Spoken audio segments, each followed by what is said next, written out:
What's up, everybody? Welcome to Fantasy NBA Tonight, a hoop-ball.com presentation.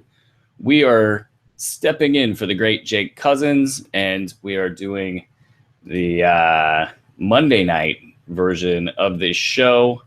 Just making sure that I got all my tech correct. I'm not 100% sure if internet connectivity has gotten better from earlier today. I'm seeing a pixelated version of myself on the show. So what I'm going to do is I'm going to turn off video here. I'll probably get all crazy in the background, but no, I'm going to turn off video so I can ensure that the sound is good. And then what we're going to do is we're going to go through some of the action for tonight and see if we get any questions in here. It's been a little bit light lately with the season wrapping up, and the time on this show is pretty late. This was my availability and not Jake Cousins' availability, which is typically earlier. So my apologies if you did not get to get your questions in during this show. I will go through a synopsis of events, and then you'll probably get a lot of the same stuff in the Brewski Box Score breakdown. But let's get to it here. So I'm going to go ahead and shut off the camera, which at the end of the day is insert self-deprecating joke here. You gotta love the old self-deprecating. I got a face for radio joke. It's an easy go-to for sports writers across the land.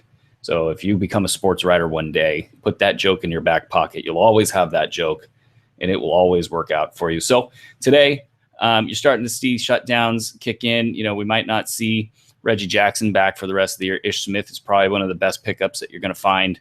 I wonder, aloud, if this is the way that the Pistons get out of the Reggie Jackson business.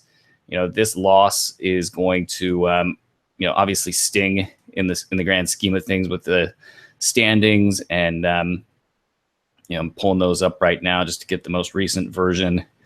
And they are the Pistons. That is, they are 1.5 games back of the Heat. So they're basically in do anything mode, and getting Reggie Jackson out of that lineup might actually be the thing that they try in order to get back into that 8th seed, so we could see the Cleveland Cavaliers, pound on them one more time.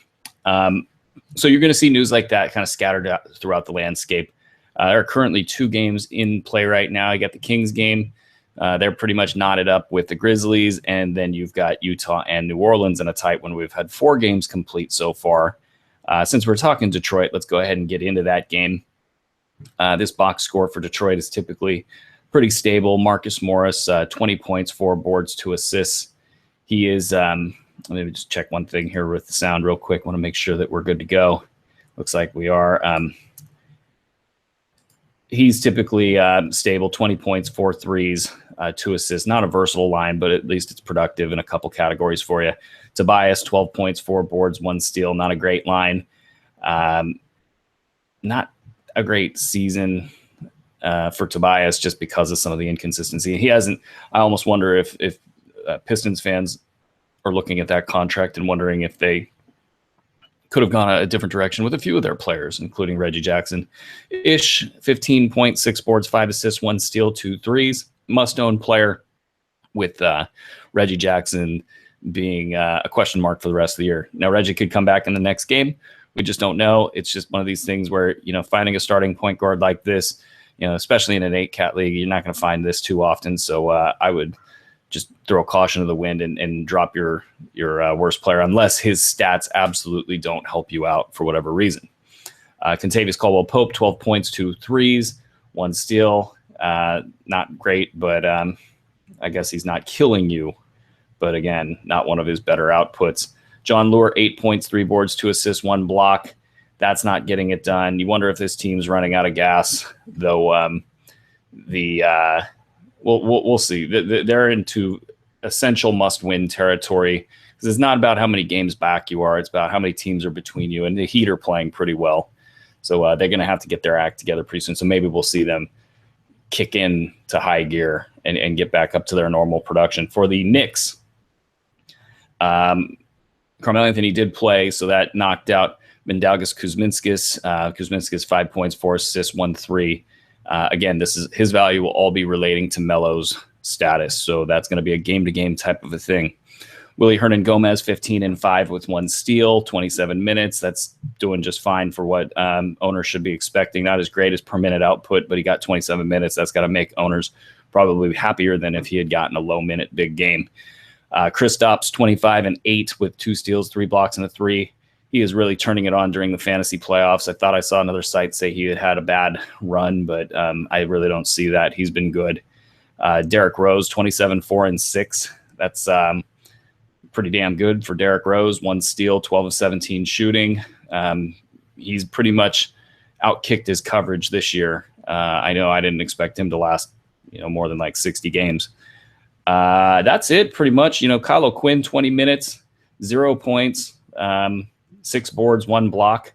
So, you know the story by now with him. And nobody else really distinguished themselves. This was kind of a starter's game for the Knicks. Now, in the Cleveland-San Antonio game, the Spurs ran the Cavs out of the building. All of the box scores are going to be a little bit funky. Kevin Love, 9 and 7 with 4 assists, 2 steals, 1 3. LeBron, 17, 8 and 8. That's no money counters for him. Tristan, 11, 7 and 1 block. Kyrie Irving, 8 points, 3 boards, 2 assists. You wonder what was going through his mind in that game. That's a really bad line for him. JR, 5 points, 4 boards, 1 steal, 1 3. So everybody is way below their normal numbers. Kyle Korver's out for the next few games with his foot injury. So this is the kind of game that you just disregard for the purposes of analysis and see what happens the next time out. For the Spurs, obviously scoring 103 points and winning by 30, they are, they're in a different boat here. LaMarcus, 14, 7 and 4 with a steal and a block. Kawhi, 25, 6 and 6 with 3 steals and a block. He would have really crushed it if he had hit any of his 7 3-point attempts. Dwayne Dedmon, 8 and 13, 1 block. Tony Parker, 2 points, and that's just about it. Not a fantasy option.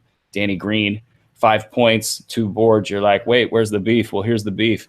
2 points, 4 blocks, 1 3. That's why you start Danny Green. He did it in 19 minutes. Pau Gasol, 14 and 4, 1 steal, 2 threes. So they survived the blowout. Sometimes that's not good for the winning team either. The Thunder in Dallas, we had a late scratch for Seth Curry with the shoulder. That's a little concerning. That's been a longer-term injury for him. So something you got to watch out for. And another reason why we weren't dropping Yogi Ferrell. He got 32 minutes tonight, 13 points, 4 boards, 5 assists, 3 steals, 3 threes. Independent of the Curry thing, I just think once these guys are ruled out, and this loss could have easily, any loss from here on out can be the one that tips the Mavs into not caring anymore about this season for all intents and purposes. So I've never advocated dropping Yogi. Obviously, some teams in win now postures have to do what they got to do, but just in a general sense, I've never called him a drop, and I think that he could be poised for a big finish this year. Wes Matthews has been productive during his slump, so it's been pretty inadvisable to drop him. He had a kind of turnaround game, 15 points, 5 of 13 shooting, 2 of 9 from 3, 4 boards, 4 assists, 1 steal. So, got it done. Worth owning. You got these question marks about a veteran with some injury issues finishing out the year, but on a game-to-game basis, I think you got to look for this type of production going forward. Nerlens Noel finally kicks in some of these lines that owners have been wanting all season. 15 points, 8 boards, 4 steals, 2 blocks. Dirk, 8 and 8 with a block. Harrison Barnes, 10 points, 2 boards. He's really sputtered out, and not having a game off might have something to do with that. Off the bench, JJ Barea, 10 and 8 assists, 2 threes, 29 minutes. So he's produced more than I thought he would. He had 2 threes and a steal, so 3 money counters. I just don't see him finishing out the year unless they need a veteran to steward them through garbage time. I would think they would probably play Yogi and Seth. Now, if Seth stays out, now Barea is a much more startable asset. On the Thunder side, we got Russ with 37, 13, and 10, 2 steals, 2 threes. It's a very successful year for him. He's the number 2 player in 8-cat. He's really gone above and beyond my projections, and really just I guess I did not project an Oscar Robertson season. So yes, he went way above and beyond my projections, but he's on a hunt, and that is music to fantasy owners' ears right now. Oladipo, 15 points, 9 boards, 1 steal, 1 block, 3 trays. really turning it on for fantasy owners at the right time to make up for a bad season. Taj Gibson, 13-6, 1 block. That's been very iffy, 50-50 at best. I don't think he's a 12-team guy. Roberson, 3 steals, 1 block. If you need defensive stats and you're absolutely targeting those, you might give him a look in the most specialist sense you could possibly think of him in. Off the bench, Cantor dudded out 6-2 in 17 minutes. He'll probably bounce back in the next one. All right. So back here to the chat. Either I posted something incredibly wrong, or it looks like we're going to go question free in this one. Hit us up. We will be doing these all week, and with a little bit better promotion on our part, we'll get some of you folks in the chat room. Our apologies, and this one's my fault.